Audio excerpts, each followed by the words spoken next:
السلام علیکم ورحمۃ اللہ وبرکاتہ۔ سورہ یوسف آیت 19 سے انشاءاللہ تعالی ابتدا کریں گے۔ اعوذ باللہ من الشیطان الرجیم، بسم اللہ الرحمن الرحیم۔ اب شان خداوندی دیکھیے کہ اس کنویں کے قریب کیا ہوتا ہے۔ وجاءت اور آیا، سیارتن ایک قافلہ۔ سیار کی مؤنث ہے، معنی ہوتا ہے قافلہ، یعنی وہ قوم جو سفر کر رہی ہو۔ فارسل پس انہوں نے بھیجا، واردہم اپنا آبکش، معنی ہوتا ہے وارد اس شخص کو کہتے ہیں جو کنویں یا چشمے وغیرہ پر جا کر قافلے کے لیے پانی کا اہتمام کرتا ہے۔ تو اپنا سقا بھی کہہ سکتے ہیں، آبکش بھی کہہ سکتے ہیں، اور پانی لانے والا بھی آپ کہہ سکتے ہیں، کیونکہ وردۃ الماء کا مقصد مصدر ہے نا، پانی کا قصد کرنا۔ واردہم اپنا پانی لانے والا یا اپنا آبکش، فادلا اس نے لٹکایا، اس نے ڈالا، جیسے ہوتا ہے نا پانی نکالنے کے لیے کنووں کے اندر سے ڈول وغیرہ ڈالا جاتا ہے۔ ادلا کا لغوی معنی ہے ڈول کو کنویں سے نکالنا، اور دلوا کا معنی ہوتا ہے ڈول، یعنی ڈول کا کنویں میں ڈالنا۔ دلوہ اپنا ڈول۔ اور تھوڑی دیر بعد ایک قافلہ آیا تو اہل قافلہ نے پانی لانے کے لیے اپنا آبکش یا پانی لانے والا بھیجا۔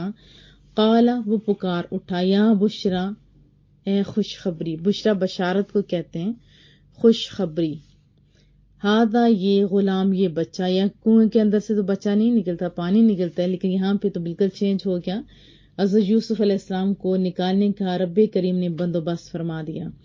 اس نے اپنا ڈول لٹکایا، وہ پکار اٹھا، خوشخبری یمزدہ، یہ دیکھو کتنا خوبصورت بچہ ہے۔ اثر روح، جیسے سری نماز ہوتی ہے وہ جس میں بلند آواز پہ تلاوت نہیں کی جاتی اور جہری بلند آواز سے کی جاتی ہے۔ وَأَسَرُّوهُ اور انہوں نے اس سے چھپا لیا، بِالضَّاعَةِ قیمتی سامان سمجھتے ہوئے، یعنی تجارت کا سامان سمجھتے ہوئے، اور انہوں نے اسے متاع گراں یعنی بہت قیمتی چیز سمجھتے ہوئے چھپا دیا۔ واللہ اور اللہ تعالی علیم خوب جاننے والا ہے، بما یعملون جو وہ کر رہے تھے، اور اللہ تعالی خوب جاننے والا ہے جو وہ کر رہے تھے۔ وشروہ اور انہوں نے بیچ ڈالا، کنہوں نے؟ ان کے بھائیوں نے، بثمن، ثمن کہتے ہیں قیمت جیسے ہوتی ہے، قیمت پر، بخسن بڑی قیمت نہیں، حقیر سی قیمت، تھوڑی سی، ناقص جس کو کھوٹا بھی کہا جاتا ہے، کیونکہ ان کا مدعا کیا تھا کہ یہاں سے چلا جائے، باپ کی نظروں سے اوجھل ہو جائے، ان کو تو کمانا مقصود بھی نہیں تھا۔ دراہمہ دراہم، وضاحت میں انشاءاللہ مزید پڑھیں گے، معدودہ چند، اور انہوں نے حضرت یوسف علیہ السلام کو تھوڑی سی قیمت پر یا حقیر قیمت پر چند درہموں کے عوض دے ڈالا۔ وَكَانُوا فِيهِ مِنَ الزَّاهِدِينَ، زاہد کہتے ہیں جس میں کوئی چیز رغبت نہ ہو، ایک دوسری ہاں ہوتی ہے، یہ جو دو آنکھوں والی ہاں ہوتی ہے، اس کا معنی ہوتا ہے بیزار ہونا، بے رغبت ہونا، یعنی کسی چیز کی طرف ہوتا ہے نا، ایک چیز ہوتی پسندیدہ، دوسری ہوتے ہے بیزار ہو، جس میں کوئی خاص دلچسپی نہ ہو، جس میں کوئی خاص دلچسپی نہ ہو، اور اس میں تو وہ پہلے کوئی خاص دلچسپی نہیں رکھتے تھے۔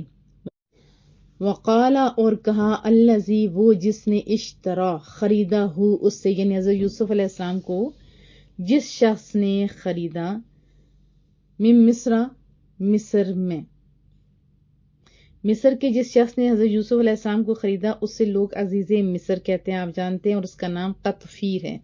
اس نے آ کے اپنی بیوی جو اس کا نام زلیخا اور ایک اور نام بھی ہے بعد میں بتاتی ہوں، کہا جاتا ہے، اس نے آ کے کہا اپنی بیوی کو کہ اس سے عزت کے ساتھ رکھو، عزت کے ساتھ رکھو، بولی لگی، اور کہاں جا کے دیکھیں اللہ تعالیٰ نے اہتمام فرمایا۔ جس نے حضرت یوسف علیہ السلام کو خریدا تھا اس نے اپنی بیوی سے کہا، لامراتی، امرا کہتے ہیں عورت کو، ہی اپنی، اکرمی، اکرم تکریم عزت، یہ اردو کا لفظ ہے، مثواہو اسے ٹھہراؤ، مثواہو اسے ٹھہراؤ، اسے رکھو. اور دوسرا اس کا معنی ہوتا ہے جیسے ٹھکانہ، قیامگاہ یا مہمانی کو بھی کہا جاتا ہے. عسیٰ عجب نہیں یا قریب ہے، ان ینفعنا یہ ہمیں نفع پہنچائے، او یا نتخذہ یا ہم اسے بنا لیں، ولدا اولاد. لکھا جاتا ہے کہ ان کی اولاد نہیں تھی. اس نے اپنی بیوی سے کہا کہ اس کو عزت و اکرام سے ٹھہراؤ یا رکھو، شاید ہمیں نفع پہنچائے یا ہم اسے اپنا بیٹا بنا لیں. وَكَذَلِكَ اور یوں ہی مکنا ہم نے قرار بخشا، ہم نے اسے جگہ دی، ہم نے ٹھہرایا یوسف حضرت یوسف علیہ السلام کو فی الارض سرزمین میں. اور یوں اپنی حکمت کاملہ سے ہم نے یوسف علیہ السلام کو قرار بخشا یا ٹھہرنے کی جگہ مہیا کی. وَلِنُعَلِّمَهُ تاکہ ہم اس سے سکھائیں، من تأویل الاحادیث خوابوں کی تعبیر. ابتدا میں ان کے والد محترم نے فرمایا تھا نا من تأویل الاحادیث، پیچھے یاد ہے کہ آیت نمبر کون سی تھی؟ 6. اس کو ذرا دیکھیے. آج وہی کام مکمل ہونے جا رہا تھا تاکہ ہم اسے خوابوں کی تعبیر سکھا دیں.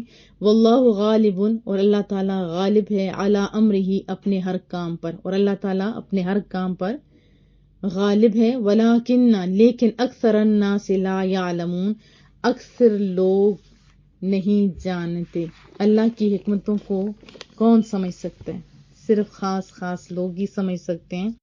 حضرت قتادہ رضی اللہ تعالیٰ عنہ فرماتے ہیں کہ وہ جسٹ 20 درہم تھے کہ ان کو بیچا حضرت یوسف علیہ السلام کے بھائیوں نے مالک بن زار خزائی کے ہاتھ بہت کم قیمت میں بیچ ڈالا. اور پھر آیت میں آپ کو پتہ چلا کہ پہلے ان کو رغبت تو نہیں تھی کیونکہ ان کے نزدیک تو حضرت یوسف علیہ السلام کی کوئی اہمیت ہی نہیں تھی. جیسے خواب کا سنا تو پھر اس کے اور ہی زیادہ جیسے ہوتے نا جلدی پہ آگ ڈالا. حسد تو پہلے ہی تھے، مزید زیادہ حسد بڑھتا گیا. اسی لیے کیا کہا جاتا ہے کہ خالی اس سے اپنی خواب شیئر کریں جو آپ سے محبت کرتا ہو یا ہمدرد انسان ہو.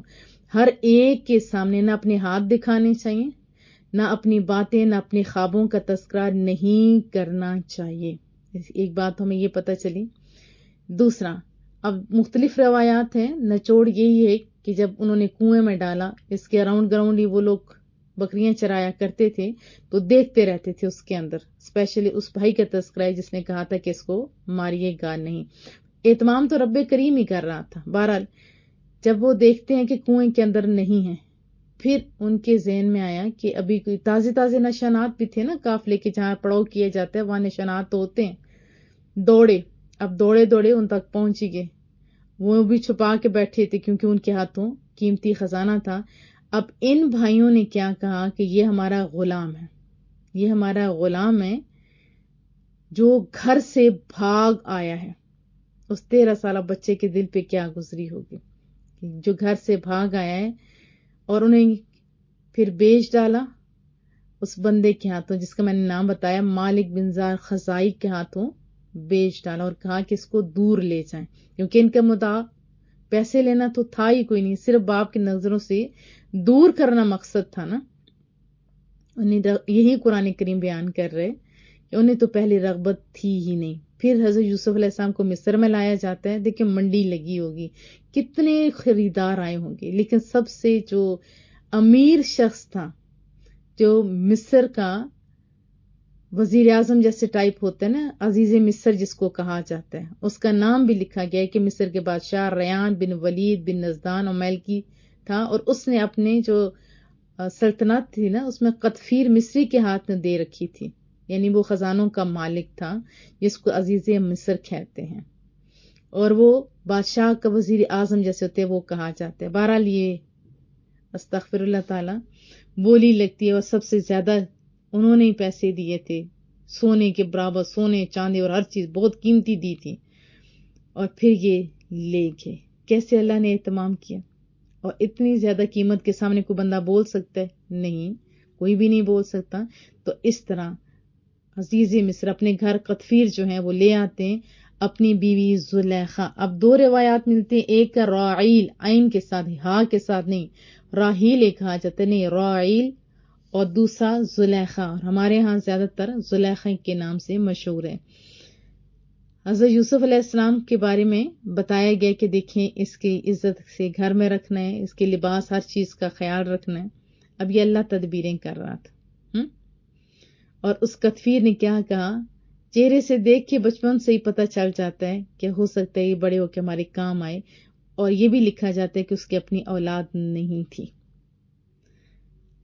دیکھیں قطر سے بچے کنویں سے سلامتی کے ساتھ باہر لائے گئے. حضرت یوسف علیہ السلام پر پھر اللہ نے احسان کیا، پھر مصر کی زمین پر پہنچا دیا. اور وہ مصر کے خزانوں پر پھر خوابوں کی تعبیریں سکھائی گئی. تو اللہ تعالیٰ دیکھیں اپنے ہر کام میں مسرتیں حکمتیں جانتا ہے. ہر کام میں وہ بہتری ہی سمجھتا ہے اپنے بندے کے. وہ جو چاہتا ہے وہ کرتا ہے. اس کی مرضی کوئی روکنے والا ہے نہیں، کوئی ٹالنے والا ہے نہیں. ہر چیز پر اللہ غالب ہے. لیکن اکثر لوگ، بلکہ ہم سارے ہی نہیں حکمتوں کو جانتے، اللہ جانتا ہے. اور اس آیت کے اندر بہت ساری باتیں ہیں کہ جو ہمیں بظاہر حالات لگتے ہیں کہ ہمارے حق میں نہیں ہے اور یہ ہو گیا وہ ہو گیا، نہیں، اللہ غالب ہے. بہت سارے لوگ میسج کرتے ہیں کہ باجی ایسے دروازے بند ہوئے، مجھے نہیں لگتا کبھی کھلیں گے. یہ آیات کیا بتا رہی ہیں؟ وہ جو مالک کنویں سے نکال کے تخت پہ بٹھا دے، کیا وہ آپ کا بھی رب نہیں ہے؟ وہ تو چلو بہت پیارے ہیں، ہم بھی تو اسی کے تو بندے ہیں نا. اپنے اللہ پر بھروسہ کیجیے.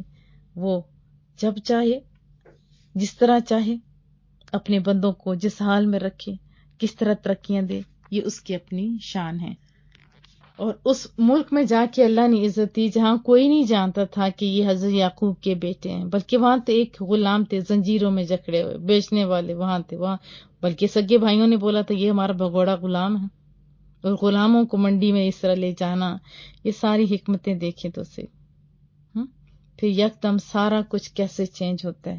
میں خود جب سوچتی ہوں نا کہ کس طرح ان کی بولی لگی، کس طرح لوگوں نے، وہ اتنا حسین بچہ، اور پھر بھائیوں کے دل کیسے ہو گئے کہ انہوں نے یہ سارا منصوبہ کیا. انہوں نے تو ختم کرنے کا منصوبہ کیا اور ادھر اللہ تعالیٰ بلندی کے منصوبے بنا رہا تھا. کریم رب سے دعائیں، مولا کریمہ حسدوں کے حسد سے بچائیں، ظالموں کے ظلم سے، شریروں کے شر سے بچائیں. مالک جس طرح ان لوگوں کو بچایا اسی طرح ہماری نسلوں کو بھی بچانا، ہمارے تمام لوگوں کو بچانا. میرے مالک اس کی حکمتیں سمجھنے کی توفیق عطا فرما، قرآن و سنت پر چلنے کی توفیق عطا فرما. ہمیں ظالموں کے ظلم، شریروں کی شر، حاسدوں کے حسد سے بچا لے اور خود بھی حسد کرنے سے بچا لے. مالک ہمارے گھروں میں اتفاق، اتحاد، محبت، ہمدردی پیدا فرما. قلبی اور ذہنی سکون عطا فرما. شان کی زندگی اور ایمان کی موت نصیب فرما.